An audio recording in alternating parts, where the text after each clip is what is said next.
Hello, everyone! My name is Light, and welcome back to the lab. Now, last time we were here, we introduced a new student to the class, and his name is Johnny. Now, unfortunately, there was a bit of a ruckus, and one thing led to another, and let's just say two of our students got, we'll call it, expelled.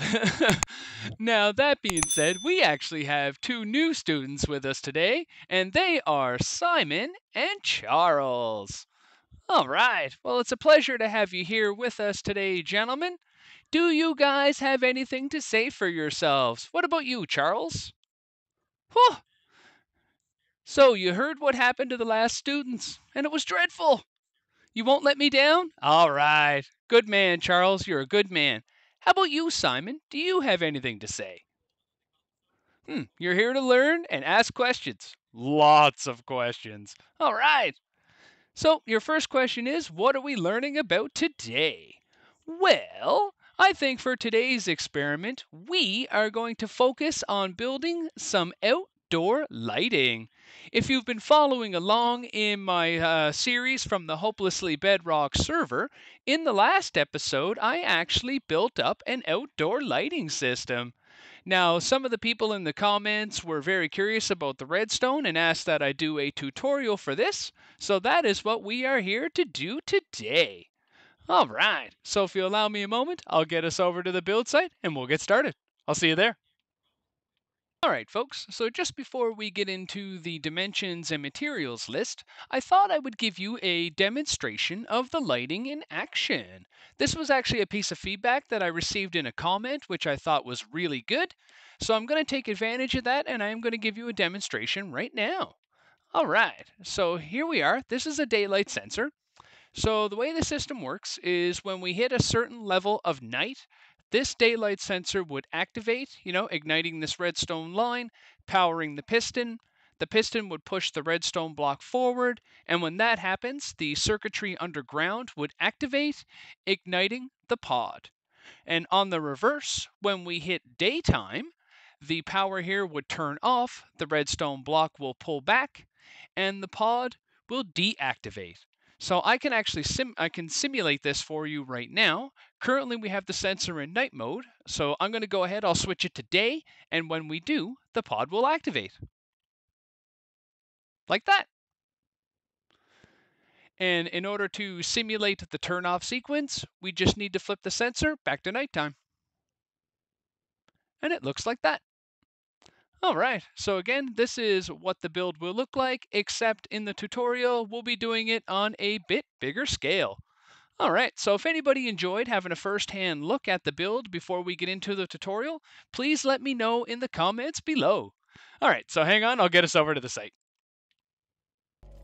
Hey folks, we are here at the building site, and just before we get into the materials, let's talk about the setup. All right, so from what we can see here, we are going to have two separate sets of modules with 3 in each set.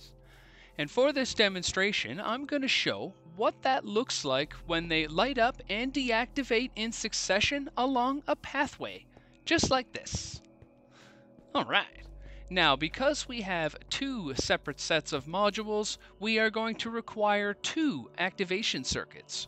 We're going to have one here on this side, and there'll be one here on this side. And in the middle here will be our daylight sensor powering both of the activation circuits.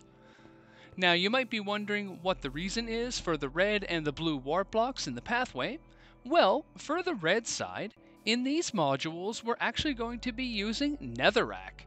And the reason for that is so you can see what they look like with regular fire.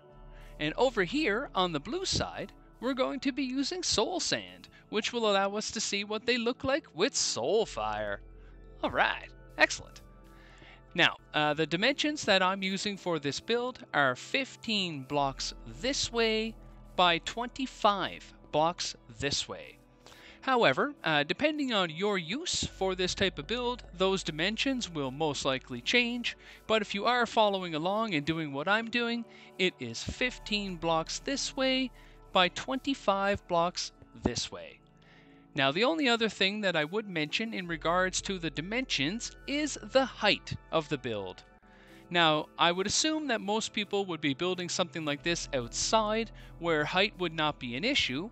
However, if you're rambunctious and you want to build something like this inside a cave, which is certainly possible, I would suggest having a ceiling height of at least 7 blocks. That way you'll have enough room to get up top in case you may need to do something or other.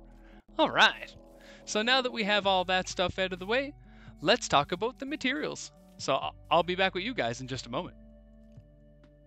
Hey folks, welcome back. Alright, so let's talk about the materials. Now for this build we are going to require quite a fair amount of materials, and because of that I've actually broken it out in sections to help you figure out what is what. So if we open the chest, in this top row, this is all the materials that you will require to build one of the modules. And when I say modules, I mean the pieces that are going to be above ground where the fire is going to be. So in our demonstration, because we have 6, I would need these materials times 6. So for the modules, for one single module, you're going to need 6 building blocks. I'm using polished blackstone. You will need 16 walls. I'm using blackstone walls, 4 iron bars, 3 light gray glass panes, 1 soul sand or netherrack, depending on the type of fire that you want, 1 observer, 1 dispenser, and at least 1 flint and steel. Now, of course, I would recommend having 9 flint and steels just so you could fill up the dispenser. All right. Now, in this next row is our daylight sensor and a piece of glass. Because we're only going to be using one of these to power both sides, I gave it its own row. So the daylight sensor will be in the ground, and we're going to have this piece of glass above it, so that way the light can still get to it. All right. In this next row here, these are all the materials that you will need to build one of the activation circuits. So in our case, we have 2. So I would times these materials by 2, except for the redstone dust, because 64 would be more than enough. So besides that, you would need, for one activation circuit, we're going to need 1 redstone block, 2 hoppers, 2 comparators, 2 repeaters, 2 redstone torches, 3 sticky pistons, 1 observer, again roughly a stack of redstone dust, and 1 dirt block. Alright. So now, when we add in the other modules, they are going to require their own separate redstone components so they can activate and deactivate. And that is what this line down here represents. So again, these totals are what we would need for 1 additional module in each set. So because we have 6, the additional number was going to be 4. So I would need this times 4.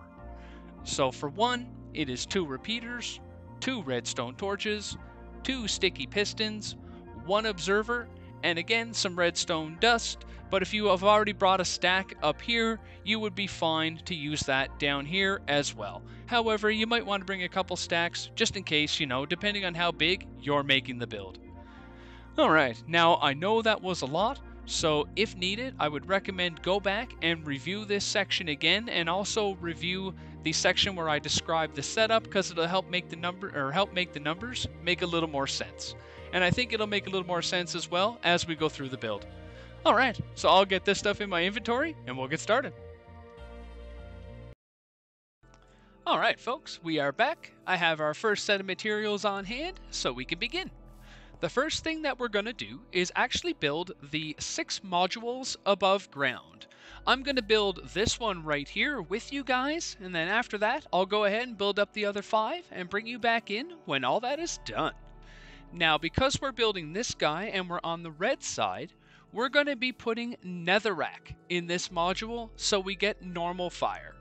And like I said earlier, this block here is actually going to be the middle of the module, and it's a temporary block. So in order to start the build, grab your building blocks. In my case, I have polished blackstone. We're going to want 1 here, 1 here, and 1 here. Once you have those 3 in place, you can break this one. Next, grab your observer, jump on top of this block. We're going to want to place it with the face pointing down and the red dot pointing up. So to help you do that, just jump straight up and place it, just like that. On top of the observer, we're going to want another of our building blocks. So put that in just like that. Attached to that building block is where we're going to want our dispenser. Now when we place this, we're going to want to ensure that the face is pointing down. So in order to do that, walk straight in, look up like this, and place it just like that. Perfect. So far, so good. Now in the middle, go ahead, put your piece of netherrack, and outside of that, one more building block, just like that. So far, we should have this. All right. In the vacant corners here, we're going to want to put some walls. So do that all the way around, just like this. Perfect. Perfect. All right. Now on top of those walls is where we want our iron bars. So 1 in each corner. Just like that. Next, grab your glass panes. In my case, I have light gray. Up to you for whatever color you like. And we're going to want the 3 of those on these building blocks. So 1 here, 1 here, and 1 here. So that way they connect up with the iron bars. Perfect, just like that. Okay, next, grab your walls. We're going to want them against our dispenser here, but when you're placing these, make sure you crouch so you don't open the inventory of the dispenser. So we're going to want to create a ring of these all the way around, just like this. Perfect, just like that. All right, now at this point, we will need to pillar up. So use your building blocks, pillar up a little bit. We're going to put 1 building block on top of the dispenser, just like that. Next, get up on top of the build. So you might need to pillar up 1 more, depending on how far you went. Perfect. All right, now that we're on top of the build, grab your walls again. We're going to put 4 more, and they're going to be in the middle of each side. All right, so 1 there, 1 there, 1 there, and 1 there. All right, and then finally, we're going to put 1 more wall right here on top of this building block. Perfect. All right, and if you can believe it, that is the pod completely done. All right, so I'll go ahead, I'll build up the other 5, and then I'll bring you guys back in when that's all done. See you in a bit. All right, folks, we are back, and the modules have been completed. All right, now as we can see, the 3 on this side all have a piece of netherrack, while the 3 on this side all have a piece of soul sand. And that is what's going to help us simulate our dual fire effect. So again, we'll have normal fire over here, with soul fire being over here. All right, now the next part of the process is going to be doing some digging. So we're going to start right here, going down by 2 blocks. This is actually where we're going to put the daylight sensor and the glass block. So right there, go down by 2. Next, come out by 1, and I'm aimed right in the middle of the pathway, just so you guys know. So next, come out a block, again, go down by 2, and then go over by 2, right till you get to the middle of the first pod. And in our case, that's actually going to be this block right here. So if I turn around right now, as you can see, we are in the middle. And then lastly, we want to take out these 2 blocks. So again, 1, 2. So when you're done, you're digging down by 2, you should have a shape that looks like this. All right. Now next is going to be all the digging in front of the first module so we can put in our activation circuit. So I'm going to go ahead, I'll mark out the whole area where we need to dig out. So that's going to start right here. Right here. On this side, we're going to go all the way to here. And on this side, we're only going to go all the way to here. So everything going down by 3 blocks must be removed within this shape. The one thing to note is on this side, it's only these blocks right here that need to go down by 3, not the entire row, just these blocks right here. So I'm going to go ahead, I'll dig that out, and I'll give you guys a better view of what it looks like in just a moment. Be right back.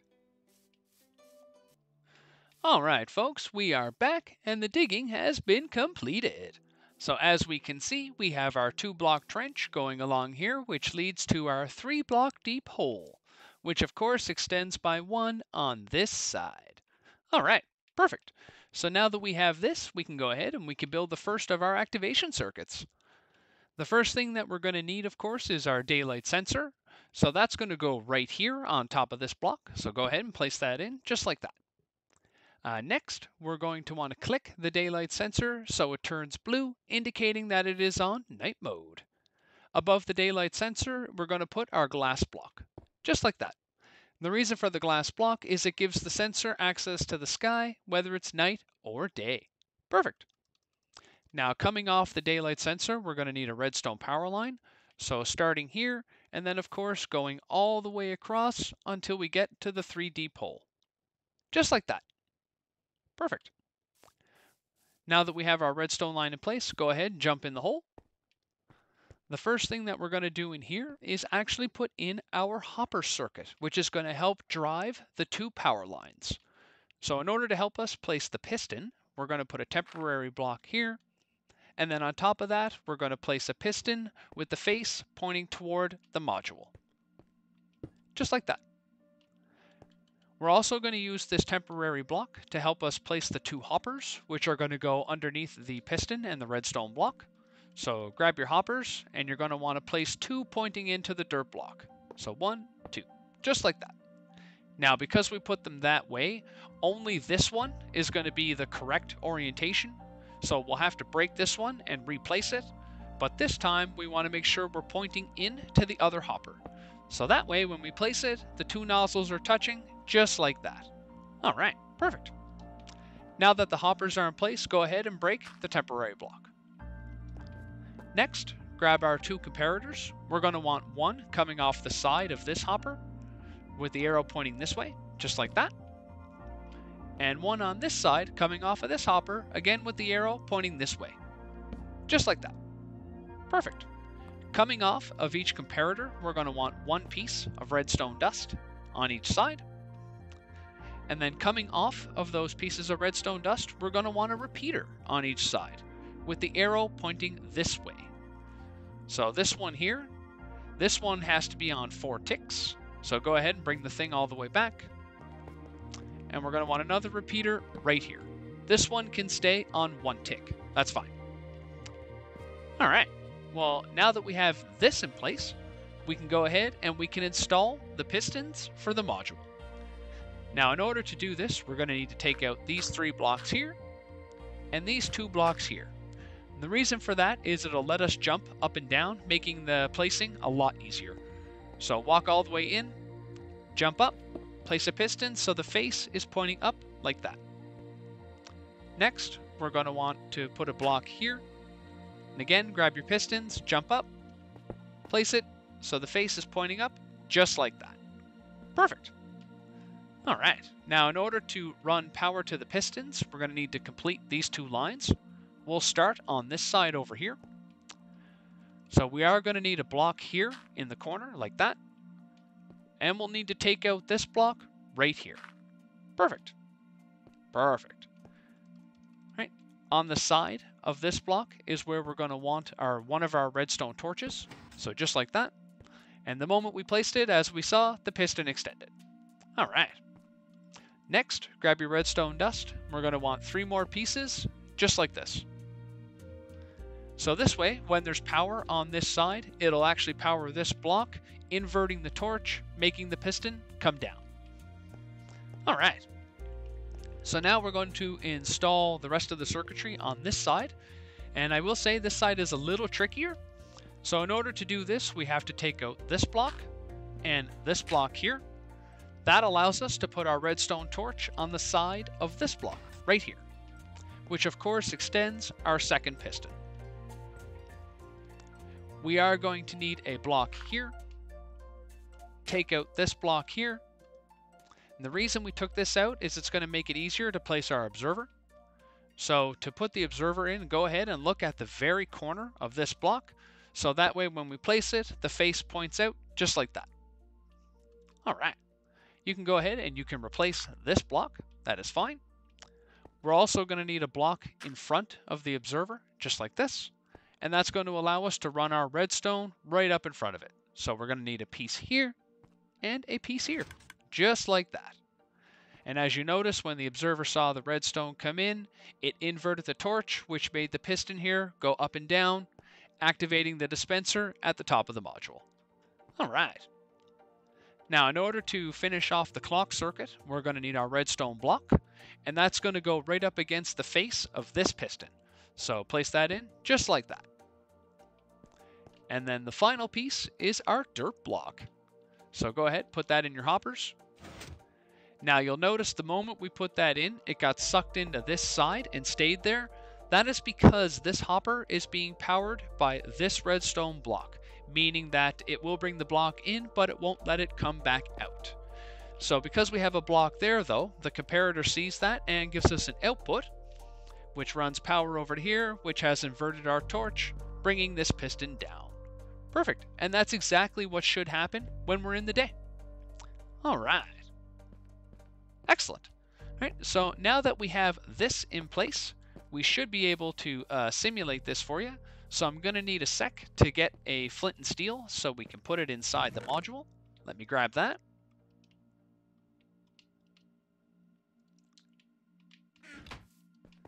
All right, now in order to get in here, I'm unfortunately going to have to break one of the pieces of glass, but I will replace it. So I'll put our flint and steel inside the dispenser, and then of course we'll replace the piece of glass. Perfect. So just like in the initial demonstration, we can simulate this by simply clicking on the daylight sensor itself, putting it into day mode, meaning that the power is going to switch over to this side, which should activate the fire. So if I click it, we turn around, just like that. Perfect. Now in order to simulate the shutoff sequence, we can simply switch the sensor back into night, which shuts it off, just like that. Perfect, perfect. So now that we've verified everything is working, I'm going to go ahead. I will build up the other activation circuit, and then I'll bring you guys back in when that's all said and done. Hang on. All right, folks, we are back, and the activation circuitry has been completed on both sides. Perfect. All right, now the next step in our process will be adding in the remaining activation circuitry for the final 4 modules, and so you guys know, this process is going to be the exact same for each of the 4 modules. So I'm going to do this one with you guys, and then I'll go ahead, I'll finish the final 3, and I'll bring you back when all that is said and done. Perfect. Now the first thing that we're going to have to do, of course, is a little bit of digging. So starting here on this side, dig down by 2, and you want to do that all the way over to this block right here.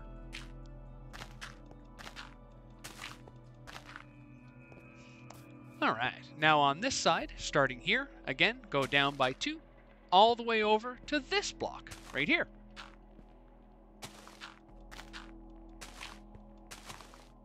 Perfect. Once you have that done, we're going to take out this rectangle of 6 by 3, so dig down by 3.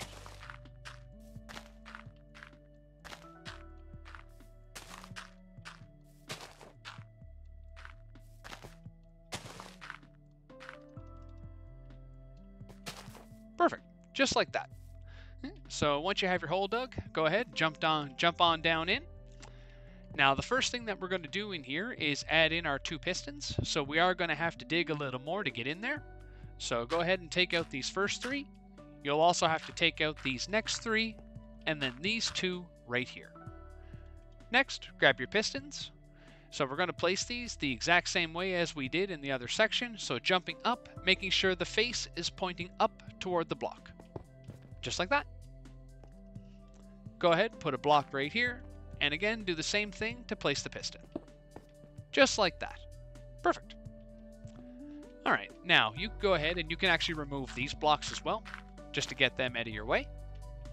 Perfect. Right, and adding in the rest of the activation circuitry is very similar to what we did on the other side. So, if we start over here, the first thing that we're going to need is a repeater, and that's going to go right here with the arrow pointing this way. The moment we place this, it should turn on because the power is on this side at this time. All right. Next, we're going to take out this block right here. This is where one of our redstone torches is going to go, so put that in just like that. And then finally, run our redstone from the repeater right up to this block. Just like that. Perfect. And just like on the other side, because we're in daytime, the torch inverts and the netherrack gets pulled down. Perfect. Now on this side, it's going to be very similar. So again, starting with a repeater right here, just like that. We're going to need to take out this block, and this block. Grab your other redstone torch, and that's going to go on the side of this block right here, just like that. Perfect. Next, grab your observer, and again, looking at the corner of this block, go ahead and place it so the face is pointing out, just like that. Perfect. And then finally, we're going to run some redstone dust from the repeater right to the observer. Just like that. Perfect. And if you can believe it, that is actually it for the activation circuitry. That's all you'll need for each of the other modules. So I'm going to go ahead, I'll finish up these final 3, and I'll bring you guys back in so we can do a final demonstration. See you in a bit. Alright folks, we are back, and I have all the activation circuitry completed for the rest of the modules. Perfect. Now the one thing is, all this digging has left us with some very large holes, so the last thing that you'll need to think about when doing this build is how you wish to fill those in. When I built this on the Hopelessly Bedrock server, I actually covered all the redstone with a grass layer, so you actually can't see any bit of it. However, since this is my redstone testing world, I'm going to go ahead and I'm going to add in a layer of glass. And then that way, I'll always be able to see the redstone if I ever need to have a peek. Perfect. But again, for you, your choice may be different depending upon where you built this in your particular world. All right, so I'm going to go ahead, I'll fill in the rest of this, and then, like I say, I'll bring you guys back in for one final demonstration. See you in a bit. All right, folks, we are back for what will hopefully be the last time. As we can see, I do have all the glass in place covering up the holes, meaning that we are ready for a demonstration. So I have the system set to kick off when it's nighttime, so in order to help us out, we're going to use a quick time set command, and we're going to set it to sunset. Excellent. So with the sun going down, I'd just like to take the time to explain the purpose of the length of this redstone line, and that is for the darkness level that you prefer for your system to activate at. So in my case, I like a darkness level that equates to 7 pieces of redstone. However, if you wanted your system to activate a little earlier, you would make this line shorter, versus if you wanted, your system to activate a little later, you would make the line longer. So what happens is, the darker it gets, these redstone pieces will light up in succession until we reach 7, powering the piston, setting off the system. So now that we're in the corner, we'll step over here to make sure we don't miss the activation. All right, and there we have it, folks, just like that. So as you saw, the pods activated in groups of 2 all the way down the line. And that's because of the way that we've built the system. Now, if you wanted to, you could build this really long, and every pod would activate for pretty much all the chunks that you could see and load. So, totally up to you for however long you wish to make it. Alright. Now, before we switch it back to day, and I show you the deactivation process, I just wanted to bring up one note about the 2 types of fire, which may influence your choice. So, the way I see it is there are 2 things to consider. One is how the fire interacts with mobs. So for instance, the light level from Soulfire is not high enough to prevent mobs from spawning. So if you're looking for something that does that, you're going to want this fire over here. However, if you're going for the coolness factor, which is what I did, you're going for the Soulfire. 100%. Alright. Now that we have that out of the way, let me go ahead. I'll switch it back to daytime so you can see the deactivation sequence. Just like that. And again, they deactivated in groups of 2 all the way down the line. Alright. Alright. Now, if anybody's going to be building this up in their world and you run into any troubles or have any questions, please feel free to reach out to me in the comments below. I am more than happy to help anyone that is willing to give my tutorials a try. But on that note, that is all I have time for today. Once again, my name is Light, and thanks for stopping by. Bye!